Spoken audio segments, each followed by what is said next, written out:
नमस्कार शेतकरी मित्रांनो. राज्यातील पावसाबाबत एक महत्त्वाचा अंदाज समोर आलेला आहे.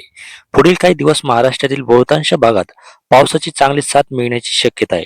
त्यामुळे शेतीची कामे आणि पिकांचे नियोजन करताना हा अंदाज लक्षात ठेवणे महत्त्वाचे ठरेल.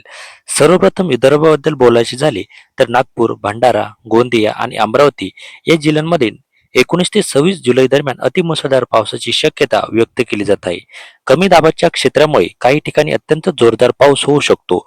त्यामुळे नदी नाले, ओढे आणि सखल भागातील नागरिकांनी तसेच शेतकऱ्यांनी विशेष काळजी घ्यावी. दुसरी महत्त्वाची बाब म्हणजे महाबळेश्वर आणि घाटमाथा परिसर येथे या कालावधीत मुसळधार ते अतिमुसळधार पाऊस होण्याचा अंदाज व्यक्त करण्यात आलेला आहे. या पावसामुळे कोयना धरणाच्या पाणीसाठ्यात लक्षणीय वाढ होण्याची शक्यता आहे. मराठवाड्याकडे पाहिले तर परभणी, लातूर, बीड, धाराशिव, जालना, छत्रपती संभाजीनगर तसेच नांदेड आणि हिंगोली जिल्ह्यामध्ये पुढील काही दिवस अधूनमधून चांगला पाऊस होण्याची शक्यता आहे.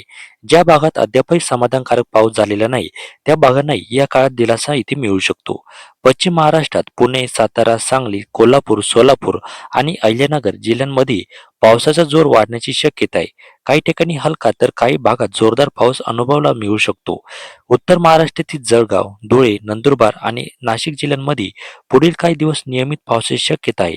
त्यामुळे खरीप पिकांना याचा चांगला फायदा होऊ शकतो. कोकण किनारपट्टी आणि घाटमाथा परिसरात मात्र पावसाचा जोर सर्वाधिक राहण्याची शक्यता आहे.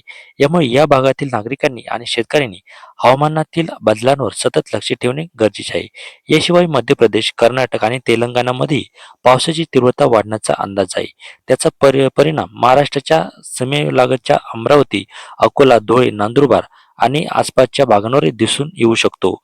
शेवटी हा अंदाज संभाव्य हवामान परिस्थितीवर आधारित आहे. स्थानिक हवामानात अचानक बदल होऊ शकतो. त्यामुळे आपल्या जिल्ह्यातील वेळोवेळी येणाऱ्या अधिकृत हवामान विभागाच्या सूचनावर नक्की पाहत राहा आणि अशाच अपडेटसाठी चॅनलला सबस्क्राईब करा. धन्यवाद.